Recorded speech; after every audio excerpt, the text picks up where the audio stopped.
It's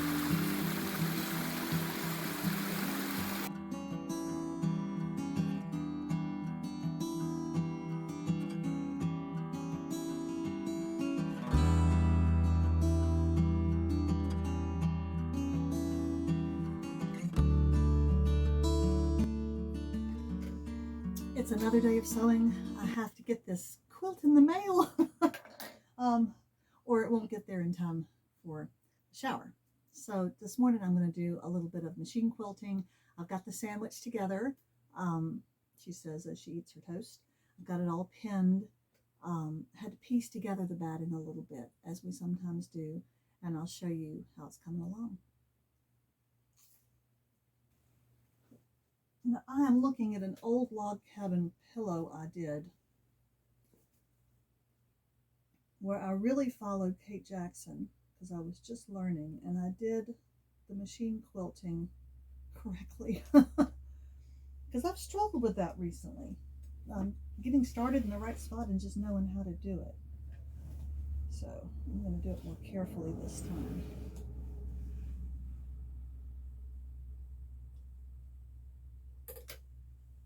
I'm doing 3 sides of the center square on the inside of the original seam before I launch into the second square. That makes sense. Maybe I'll put a little picture here of that pillow I was just looking at. I won't need to follow it for long, but I think if I don't get started correctly, I'll never get back into the right pattern.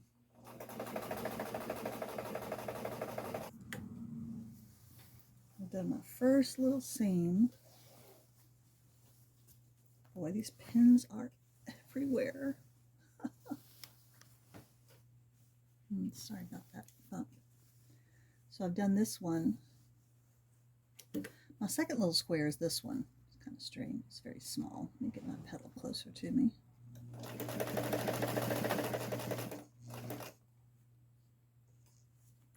That was the second side of my center block. Ouch. Ooh. Now I know why people use those funky safety pins.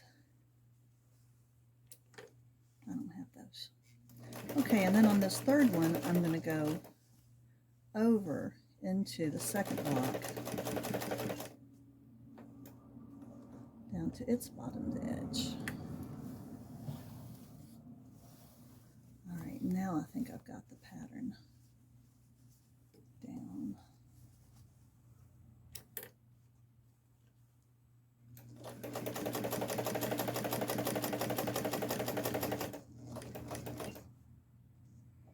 Let's look at that. Okay, you can see from the string where I started right here.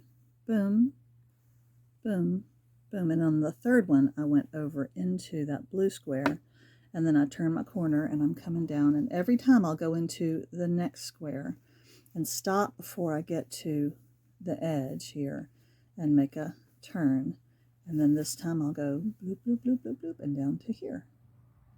And I'll keep in that pattern. I should have checked that pillow before when I did those other quilts because I think I got myself confused.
This is a very satisfying part of quilting when you get everything tight together and it just has a more finished look. Everything feels very loose out here and not put together and a little nervous, all pinned. And then as you take the pins out and you sew it down, it's very, very satisfying.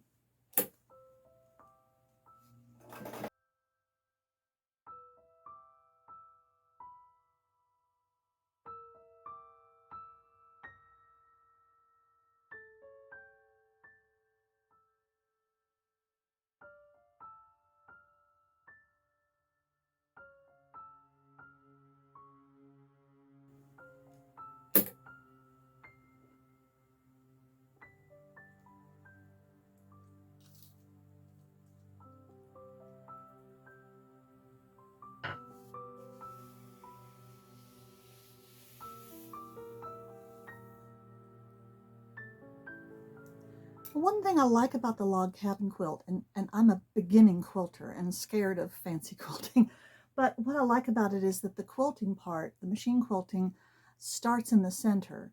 And although all of it's pinned, I can take those pins out as I go out in these little concentric circles, although they're really squares, from the center, and I can press the quilt top out, actually all the layers out, make them nice and smooth as I work my way to the edge. And so I don't have any fears of having these bunched up sections. I can feel through to the bottom, and it gives me confidence that the quilt is going to lie nice and flat when I get done. And then when I do get to the edges and I finish the machine quilting on the top, I can adjust those edges and make it square and stuff. I did square this one up a bit, better than the other ones, before, I cut off, and we'll see how it goes, but I think it'll be a bit more square. I'd like this one to be nice since it is for a new baby and a baby shower.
Getting to the end. Can you see? I'm really getting close to this corner. Now my longest strips are still to go, obviously, and so I've got a little bit of ways to go, but I've got 1, 2, 3, 4, and then my binding. Yes! So I'm pretty excited. I should get this done today. Now why that light keeps on. There we go. I should get this done today, and hopefully in the mail this afternoon. That's my goal. I'm going to put it in a nice priority box and get it there as soon as I can.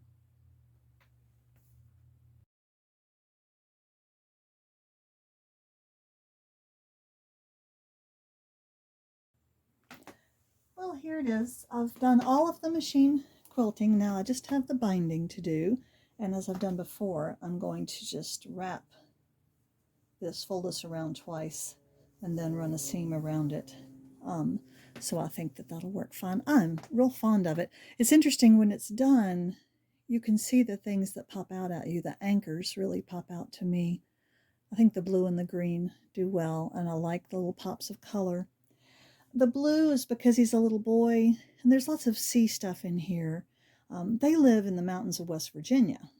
So the not only is the center red piece the log cabin, classic log cabin center square, but the autumn leaves to me are just a touch of West Virginia there as well. Now, The backing fabric is very interesting. I got this in town. This is little horses and a man riding on them. Now, if you look at that closely, it may remind you of something. It looks a lot like the Wyoming cowboy. That's on their license plate. It's their state symbol. And the name of the real Wyoming cowboy, the actual man whose image they used for this, his name was Phil Potter, and he's a relative of my husband, whose grandmother's maiden name was Potter. And I believe my mother-in-law has the original photograph, the actual photograph of Phil Potter riding his horse, a bucking bronco. And I'm going to put a little copy I have on my computer of that photograph right here, so you can see Phil Potter on his bucking bronco. And I think they did a pretty good job of putting that. This will be, I think, enjoyed by my nephew and his wife, because they love West Virginia and the countryside and, you know, horses and that kind of stuff. So I bet they'll like that. All right, so I'll have some photos here of the finished quilt after I get the binding done, and we will move on to the next adventure. Well, I decided, instead of just launching into the binding willy-nilly, that I would put it up with my double-sided tape on my door over there and really look at the edges and try to get them clipped on, clipped around. I didn't, of course, do the top one because that's how it's attached, but I think that helped a lot for me to know where are the problem areas, and which side is the, you know, most straight, and that ends up being the top one. And so I think this was a really helpful thing to do. And so now I'm going to do those other three sides, and I think I'll be able to do the top one last on its own.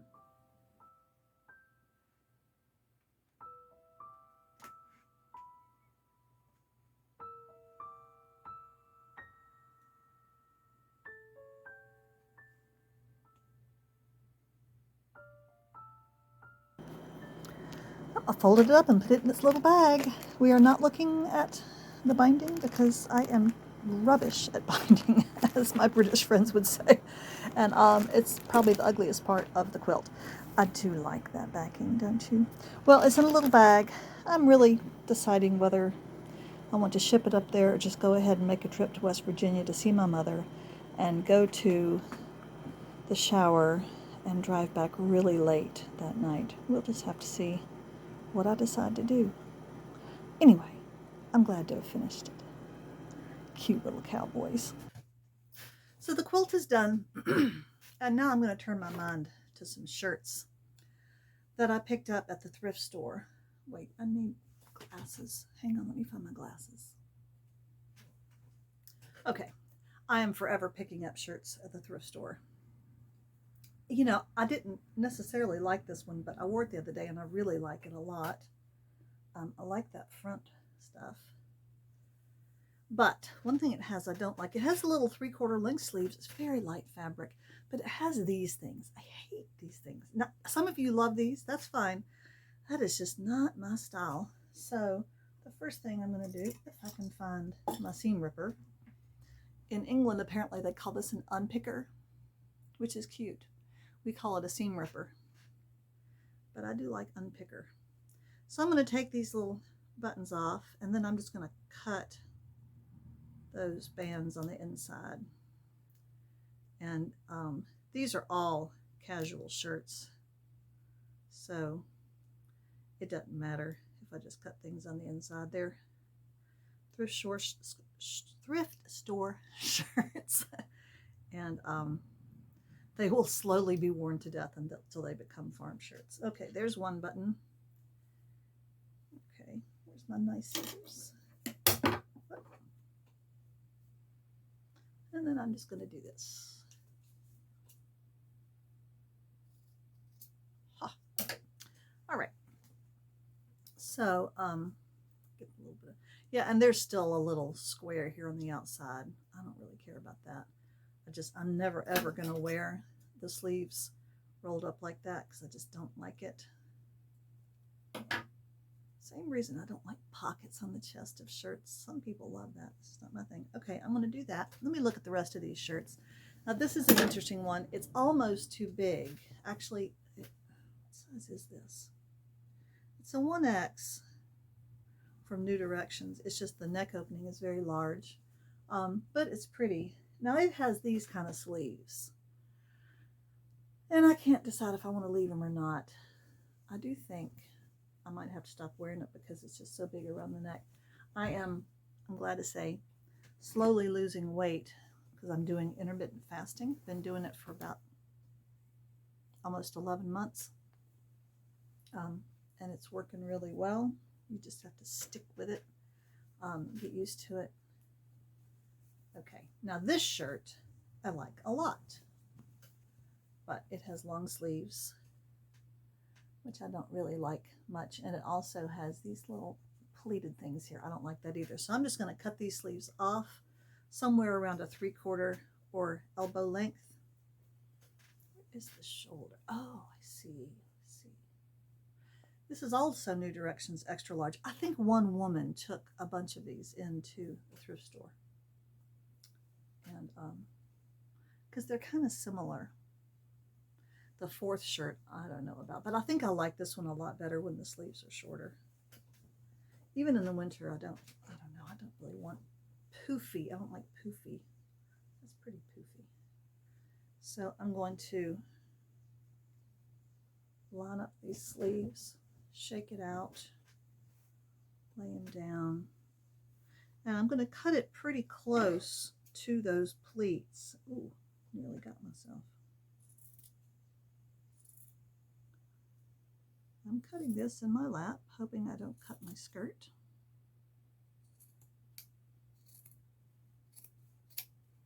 And there they are, chopped off. I'll give that a little hem. Let me try it on first and see if I like that length. It looks pretty good though. Okay. Oh, and I need to do the other button on that one. And then this is Kim Rogers, which I think is just a Walmart brand. It's also 1X. 1X is getting to be a little bit big for me. Again, it has the button and the thingy. Now this one, I only paid $2 for each of these shirts. This one has some wear and tear. You can see right there. She must have liked this one a lot. Also down here, little discoloration. So I probably won't be wearing it to church. It does have, it's a little bit longer in the back than in the front. I like that. And I think that these would be great in the fall. I wouldn't, this one, the first one is quite cool. It's very thin. But the others are, they're not exactly denim, but they're a little heavier weight, and that'll be great in the fall. So a little bit of repair, and then we're going to have a little interaction with a llama. It's not a real llama. It's a fake llama, just so you know. Okie dokie. So here's the llama.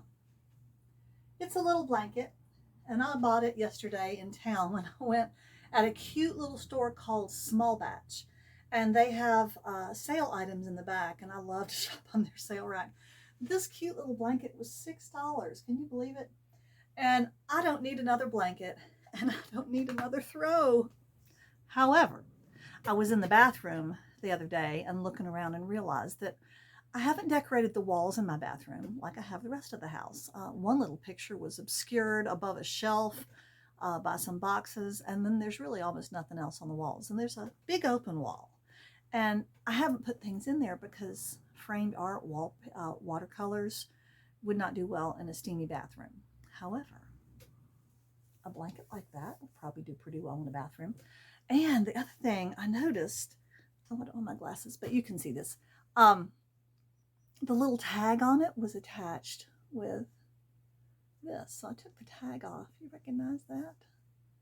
That looks just like a place marker that you use when you knit, and I've got a whole bunch of those, and I thought, well, I'll use that one, and I'll get 4 or 5 more or something and put them across the top, and just put some little teeny nails in the wall, and I can hang it with that instead of, I don't know, doing anything complicated. So that's what I'm going to do, and we'll look at the llama when I get him in the bathroom. I can't figure out, I'm tempted to call him Drama Llama, but a drama llama usually is a girl, and he just seems very much to be a boy llama. So I don't know. I'll have to think of a name. Maybe his name should be Bob. If you have a name for the llama, let me know. So I found my little knitting markers, a whole bag of them, and I placed one there. There's one. Here's a blue one, another yellow one, and then the original one. So I've got 5. And there's our little llama hanging in the bathroom. And Adam is quite sad that I won't let him go to school instead and live there, but I would miss him. I thought Adam would think this was an utterly useless purchase. But actually, he likes the llama a lot and wishes it was his. But he's going to live in the bathroom for now. All right, folks. Don't know if there's anything else on this video, but if there's not, thanks for joining me. Oh, like and subscribe and all that stuff. See you later. Bye.